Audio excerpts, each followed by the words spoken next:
तो स्वागत है आपके दक्ष क्लास के यूट्यूब चैनल पर। और हमने आपसे कहा था कि हम आपको प्राचीन इतिहास या भारत के जो इतिहास है उसका कालक्रम के अनुसार एक श्रृंखला आप तक पहुंचाएंगे। आज की जो श्रृंखला है ये दक्षिण भारत में चौल, चालुक्य, पल्लव एवं संगम युग से संबंधित जो प्रश्न हो सकते हैं या जो प्रश्न पूछे जा सकते हैं उन पर आधारित है। तो वीडियो शुरू करते हैं और ऐसी खूब सारी वीडियो को देखने के लिए या इतिहास की जानकारी इकट्ठा करने के लिए हमारे चैनल को सब्सक्राइब जरूर करें। तो शुरू करते हैं। क्वेश्चन नंबर 1 है कि प्राचीन चोल साम्राज्य की राजधानी कहाँ स्थित थी। ऑप्शन 1 है तंजौर, मदुरई, उरेयूर या कावेरीपट्टनम। तो इसका जो सही आंसर आपके पास हो जाएगा वो सही आंसर क्या होगा जी आपके पास से option number C. Option number C आपके पास ये उरेयूर है। क्या है जी आपके पास उरेयूर। तो उरेयूर इसका क्या है सही आंसर। ध्यान रखना जो चोल राज्य है मध्यकाल के आरंभ में इसको चोल मंडलम कहा जाता था। क्या कहा जाता था? चोल मंडलम कहा जाता था। और एक राजा हुआ करता था करिकाल। तो करिकाल ने उरेयूर जिसका प्राचीन नाम तिरुचिरापल्ली के नाम से जाना जाता था वह राजधानी स्थापित की। और ये जो उरेयूर जगह है ये सूती वस्त्र उद्योग के लिए प्रसिद्ध थी। बाकी इसकी जो डिटेल हमने नीचे भी दे रखी है आप उसको देख सकते हैं। अगला क्वेश्चन है आपके पास से चोल साम्राज्य की स्थापना किसने की थी। ऑप्शन नंबर आपके पास है राजेंद्र प्रथम ने, ऑप्शन नंबर 2 है राजराज ने, ऑप्शन नंबर 3 है विजयालय ने, ऑप्शन नंबर डी है आपके पास राजेंद्र द्वितीय ने। तो इसका जो सही आंसर आपके पास हो जाएगा इसका सही आंसर है जी आपके ऑप्शन नंबर सी विजयालय ने। किसने की जी आपके पास विजयालय ने की थी। आपके किसने की जी विजयालय ने। तो विजयालय आपके पास इसका क्या हो जाएगा सही आंसर हो जाएगा। ध्यान रखेंगे कि आपके पास वर्ष 1850 में विजयालय ने कांची के पल्लवों को पराजित करके चोल साम्राज्य की क्या की थी स्थापना की थी। और पल्लवों का ही ये सामंत हुआ करता था। कौन? विजयालय। विजयालय किसका सामंत हुआ करता था? पल्लवों का सामंत हुआ करता था आपके पास। दूसरी चीज ध्यान रखना यही बात में आपके पास नरकेशरी की उपाधि के नाम से क्या बैठा था गद्दी पर बैठा था। और इसी ने आपके पास कहाँ जी तंजौर में जो आपके पास तमिलनाडु में है वहां एक मंदिर बनाया था जिसका नाम है निशुंभ सुदनी देवी का मंदिर। तो निशुंभ सुदनी देवी का मंदिर नरकेशरी की उपाधि धारण करने वाला व्यक्ति भी कौन है विजयालय है। और ये किसका सामंत हुआ करता था पहले कांच के पल्लवों की पराजित करके यानी उनका सामंत हुआ करता था और उनको पराजित करके इसने चोल साम्राज्य की क्या की थी आपके पास स्थापना की थी। अगला क्वेश्चन है। अगला क्वेश्चन आपके पास है कि किस चोल शासक के विषय में वर्णन है कि उसने अनुराधापुरम को जो एक समय में सिलोन यानी श्रीलंका की राजधानी थी को नष्ट कर दिया था। तो इसका सही आंसर हो जाएगा आपके पास ऑप्शन नंबर 1। कौन सा हो जाएगा जी आपके पास से ऑप्शन नंबर 1। ऑप्शन नंबर 1 का मतलब कौन है राजराज प्रथम। तो राजराज प्रथम ने चोलों के विषय में ऐसा मिलता है अनुराधापुरम। अनुराधापुरम कहां पड़ता है श्रीलंका में जिसे नष्ट कर दिया था वो कौन है जी आपके पास राजराज प्रथम। तो राजराज प्रथम ध्यान रखेंगे इसने एक नौसेना लेकर के कहां गया था सिनोली गया था यानी कि सिलोन गया था श्रीलंका गया था और उसको यानी कि वहां की जो राजधानी थी अनुराधापुरम उसे नष्ट कर दिया था। ठीक। अगला क्वेश्चन है। अगले क्वेश्चन की ओर बढ़ते हैं आपके पास कि चोलों के अधीन ग्राम प्रशासन के विवरण किन अभिलेखों से प्राप्त होता है। ऑप्शन नंबर 1 है तंजावुर के, ऑप्शन नंबर 2 है उरेयूर के, ऑप्शन नंबर 3 है कांचीपुरम के, ऑप्शन नंबर 4 है उत्तर मेरू के। तो इसका जो सही आंसर है ऑप्शन नंबर क्या है जी आपके पास डी है। तो ऑप्शन नंबर डी में कौन सा ऑप्शन है जी आपके पास उत्तर मेरू। तो उत्तर मेरू आपके पास क्या हुआ करती थी चोल के अधीन ग्राम प्रशासन का जो विवरण मिलता है वो उत्तर मेरू में मिलता है। और ये उत्तर मेरू जो आपके पास है ये कहां देखने को मिलेगा ये जगह है तमिलनाडु में। वहां एक शिलालेख है जिसमें चोलों के ग्राम प्रशासन के बारे में क्या मिलेगा जी उल्लेख मिलेगा। ठीक। अगला क्वेश्चन है आपके पास क्वेश्चन नंबर 5 है कि किस चोल राजा ने मालदीव के द्वीपों पर विजय प्राप्त की थी। ऑप्शन नंबर 1 है करिकाल का, ऑप्शन नंबर 2 है राजराज प्रथम का, ऑप्शन नंबर 3 है महेंद्र का और ऑप्शन नंबर 4 है आपके पास है राजेंद्र प्रथम का। तो इसका सही आंसर आपके पास हो जाएगा ऑप्शन नंबर बी यानी कि कौन है जी राजराज प्रथम। तो राजराज प्रथम के संबंध में माना जाता है कि इसने मालदीपों पर विजय प्राप्त कर ली थी और विजय प्राप्त करने के बाद ये आपके पास उन पर अधिकार करना इसने प्रारंभ कर दिया था। ठीक, बढ़ते हैं अगले क्वेश्चन की ओर। अगला क्वेश्चन है, वह चोल राजा कौन था जिसने श्रीलंका को पूर्ण स्वतंत्रता दी और सिंहल के राजकुमार के साथ अपनी पुत्री का विवाह कर दिया था? तो ऑप्शन नंबर 1 आपके पास क्या है जी, कुलोत्तुंग प्रथम। ऑप्शन नंबर बी है राजेंद्र प्रथम। ऑप्शन नंबर 3 है अधिराजेंद्र और ऑप्शन नंबर 4 है राजा धीराज प्रथम। तो इसका सही आंसर हो जाएगा ऑप्शन नंबर 1 यानी कि कुलोत्तुंग प्रथम। कौन है जी ये? कुलोत्तुंग प्रथम। तो कुलोत्तुंग प्रथम ने आपके पास श्रीलंका को स्वतंत्रता दी थी और उसके राजकुमार के साथ अपनी पुत्री का क्या कर लिया था? विवाह कर लिया था। आपको ये जानकारी रखनी चाहिए कि आपके पास इस समय जो सिंहल का यानी कि श्रीलंका का जो राजा हुआ करता, राजकुमार हुआ करता, वो विरुपल्ले रुमल हुआ करता था। उसके साथ आपके पास अपनी पुत्री की क्या करवाई थी? कुलोत्तुंग प्रथम ने शादी करवाई थी। और इस घटना की जानकारी बौद्ध ग्रंथ महावंशम से भी मिलती है आपके। और ध्यान रखना, चौल अभिलेखों में कुलोत्तुंग जो आपके पास है उसका अर्थ होता है आपके पास क्या जी? करों को हटाने वाला। कुलोत्तुंग का अर्थ क्या है जी आपके पास? इसमें करों को हटाने वाला। ठीक, अगला बढ़ते हैं, अगले क्वेश्चन की ओर बढ़ते हैं। क्वेश्चन नंबर 7 है, क्वेश्चन नंबर 7 है आपके पास क्या लिखा हुआ है जी? क्वेश्चन नंबर 7 में लिखा हुआ है कि निम्नलिखित में से किस मंदिर परिसर में नंदी की एक विशाल मूर्ति स्थित है जिसे भारत की विशालतम नंदी मूर्ति माना जाता है? ऑप्शन नंबर 1 है वृद्धेश्वर मंदिर। ऑप्शन नंबर बी है लिंगराज मंदिर। ऑप्शन नंबर 3 है कंदरिया महादेव मंदिर। ऑप्शन नंबर 4 है लेपाक्षी मंदिर। तो इसका सही आंसर है आपके पास से क्या? ऑप्शन नंबर 1 जिसे कहते हैं वृद्धेश्वर मंदिर। और वृद्धेश्वर मंदिर के संबंध में आपको तथ्य ये ध्यान रखना है कि वृद्धेश्वर मंदिर तमिलनाडु के तंजौर में स्थित है जो शिव का एक मंदिर है। इस मंदिर को राजराजेश्वर का या वृद्धेश्वर का मंदिर कहा जाता है। इसका निर्माण राजराज प्रथम ने करवाया था। और यह क्वेश्चन कई बार पेपरों में रिपीट हो चुका है कि वृद्धेश्वर मंदिर का निर्माण किसने करवाया, किस देवता से संबंधित है और किसके ये इसका दूसरा नाम क्या मिलता है। ठीक, बढ़ते हैं अगले क्वेश्चन की ओर। है अगला क्वेश्चन क्या है जी? किस राजवंश के विषय में संगम साहित्य में उल्लेख नहीं है? तो ऑप्शन नंबर 1 है कदंब का, चेर का, चोल का, पांड्य का। तो इसका सही आंसर हो जाएगा ऑप्शन नंबर 1। तो ऑप्शन नंबर 1 का मतलब है कि कादंब, जो कादंब राजवंश हुआ करता था उसकी जानकारी किसमें नहीं मिलती है? संगम साहित्य में नहीं मिलती। तो संगम साहित्य क्या है? एक प्राचीन कालीन रचनाएं हैं जिसमें चौल, चेर और पांड्य राजाओं के उद्भव का क्या मिलता है जी? विवरण मिलता है। ठीक, अगला क्वेश्चन है, क्वेश्चन नंबर 9 है कि राजवंशों में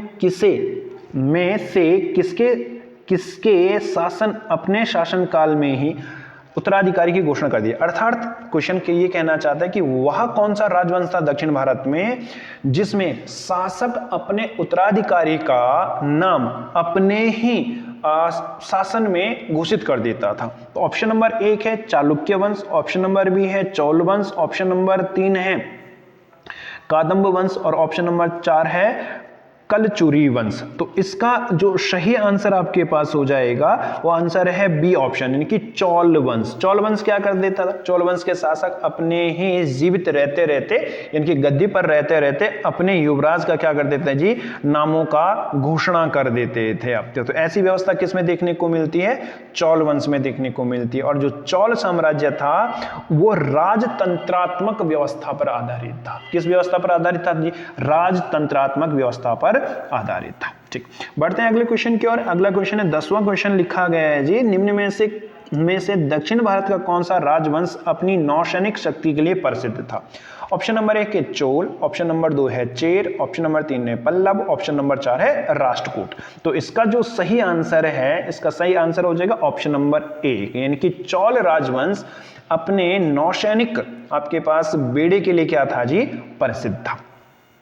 अगला क्वेश्चन है कि निम्नलिखित में से किस राजवंश द्वारा प्रायः महिलाओं को प्रशासन में उच्च पद प्रदान किए जाते थे? ऑप्शन नंबर 1 है चौल वंश, ऑप्शन नंबर देखिए चालुक्य वंश, ऑप्शन नंबर 3 है पल्लव वंश, ऑप्शन नंबर 3 है सैन्य वंश। तो इसका सही आंसर है आपके पास क्या है जी, ऑप्शन नंबर बी, यानी कि जो चालुक्य वंश था, तो चालुक्य वंश के लोग महिलाओं को उच्च सम्मान देते थे, और उच्च सम्मान के साथ साथ यूं कह सकते हैं कि जैसे आपने हड़प्पा सभ्यता पढ़ा होगा, तो हड़प्पा सभ्यता का जो समाज था वो मातृसत्तात्मक था, यानी कि माताओं के नाम पर समाज या साम्राज्य को संचालित किया जाता था, अर्थात महिलाओं को या नारियों को अधिक सम्मान दिया जाता था। वैसे ही किसमें भी देखने को मिलेगा, चालुक्य राजवंश में भी देखने को मिलेगा।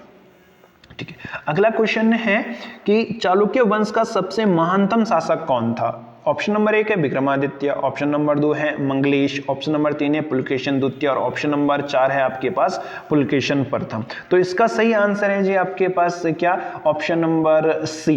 कौन सा है जी, ऑप्शन नंबर सी, यानी कि पुलकेशन द्वितीय इस वंश का सबसे क्या माना जाता है, प्रतापी शासक माना जाता है। और पुलकेशन द्वितीय के विषय में ऐहोल अभिलेख से क्या मिलती है जी, जानकारी मिलती है। और जिसका जो राजकीय कवि हुआ करता था और रवि कीर्ति हुआ करता था, जिसने इसके संबंध में बहुत सारी क्या दे रखी है, जानकारियां दे रखी है। ठीक है, अगला क्वेश्चन है आपके पास कि मोहम्मद गजनवी के सोमनाथ अभियान के समय चौल राज्य का शासक कौन था। तो ऑप्शन नंबर आपके पास एक क्या है जी, ऑप्शन नंबर 1 है उत्तम चोल, दूसरा है राजराज प्रथम, तीसरा है कुलोत्तुंग, चौथा है राजेंद्र प्रथम। तो ऑप्शन नंबर डी इसका क्या हो जाएगा जी, सही आंसर हो जाएगा कि राजेंद्र प्रथम इस समय क्या हुआ करता था, आपके पास चौल वंश का राजा हुआ करता था, जिस समय आपके पास मोहम्मद गजनवी ने भारत पर क्या किया था, आक्रमण किया था। अगला क्वेश्चन है कि प्राचीन प्रसिद्ध दिलवाड़ा मंदिर कहां स्थित है। ऑप्शन नंबर 1 है राजस्थान में, ऑप्शन नंबर 2 है उत्तर प्रदेश में, मध्य प्रदेश में या महाराष्ट्र में। आई होप लगभग आप लोगों को इसका सही आंसर पता होना चाहिए, यानी कि आंसर हो जाएगा ऑप्शन नंबर 1 राजस्थान में। राजस्थान में आपके पास जो माउंट आबू है, तो माउंट आबू में आपके पास क्या है जी, एक मंदिर है जिसका नाम क्या है जी, दिलवाड़ा का जैन मंदिर। और ये माउंट आबू में एक स्थान है सिरोही, वहां पर स्थित है। और इस मंदिर की मुख्य विशेषता है कि यहाँ 48 स्तंभ हैं जी, और इन स्तंभों पर नृत्यांगनाओं की आकृतियां क्या है, बनाई गई है, इसलिए काफी हद तक क्या होता है, चर्चाओं में रहता है। अगर पूछा जाए किसने बनाया, तो आपके पास सोलंकी शासक हुआ करता भीमदेव प्रथम, और भीमदेव प्रथम का एक सामंत हुआ करता था बिमल शाह, तो बिमल शाह ने बनाया। और ये जैनियों का प्रसिद्ध धार्मिक स्थल भी है, कौन, दिलवाड़ा का जैन मंदिर। ठीक, अगले क्वेश्चन की ओर बढ़ते हैं कि प्रसिद्ध मेरूर शिलालेख किसके शासनकाल से संबंधित था। प्रतांक प्रथम का, प्रतांक का, राजराज प्रथम का, राजेंद्र प्रथम का। तो इसका सही आंसर हो जाएगा option number A, option number A, option number A का है प्रतांक प्रथम। तो प्रतांक प्रथम का जो आपके पास शिलालेख है वो कौन सा है, मेरूर शिलालेख। और जो मेरूर शिलालेख आपके पास है ये भी कहां से मिलेगा, ये भी तमिलनाडु से मिलेगा। और किस वंश का है, चौल वंश का एक शासक हुआ करता था, जिसकी जानकारी मेरूर शिलालेख से मिलती है। ठीक, अगला क्वेश्चन है, बढ़ते हैं अगले क्वेश्चन की ओर है, प्रसिद्ध दिलवाड़ा मंदिर कहां स्थित है। हालांकि ये क्वेश्चन रिपीट हो चुका है, पहले भी हम इस बारे में बात कर चुके हैं, राजस्थान में, और खूब सारी इसकी जानकारी हमने पहले भी प्रोवाइड करवा रखी है। अगला है आपके पास शिल्पाधिकारम का लेखक था, मतलब ये किस राजा का लेखक हुआ करता है, इलंगो का हुआ करता, प्रणर का हुआ करता था, करिकाल का हुआ करता, विष्णु स्वामिन का हुआ करता था। तो इसका सही जो आंसर आपके पास है वो ऑप्शन नंबर 1 है। तो ऑप्शन नंबर 1 का मतलब है इलंगो। इलंगो आपके पास कौन हुआ करता था, तो इलंगो भी आपके पास एक राजा हुआ करता था, किसमें जे आपके पास ये भी चौल वंश में हुआ करता था। और ये जो लेखक है आपके पास, लेखक का नाम क्या है जी इसका, इलंगो। तो इलंगो आपके पास चौल वंश में एक लेखक हुआ करता था। और ये जो पुस्तक है, ये पुस्तक आपके पास किसमें है जी, ये प्रेम कथा पर आधारित है। और महत्वपूर्ण ये तमिल साहित्य का प्रथम महाकाव्य है। तमिल साहित्य के क्या है जी, ये प्रथम महाकाव्य है। और इसका हिंदी में अनुवाद करेंगे तो इसका मतलब होता है नुपुर की कहानी, जो बहुत बार पूछा गया है कि आपके पास दक्षिण भारत की कौन सी पुस्तक है जिसका अर्थ है नुपुर की कहानी। तो आंसर क्या हो जाएगा जी, शिल्पाधिकारम। और शिल्पाधिकारम के लेखक कौन है, इलंगो। और इलंगो किस वंश में हुआ करता था, चौल वंश में हुआ करता था।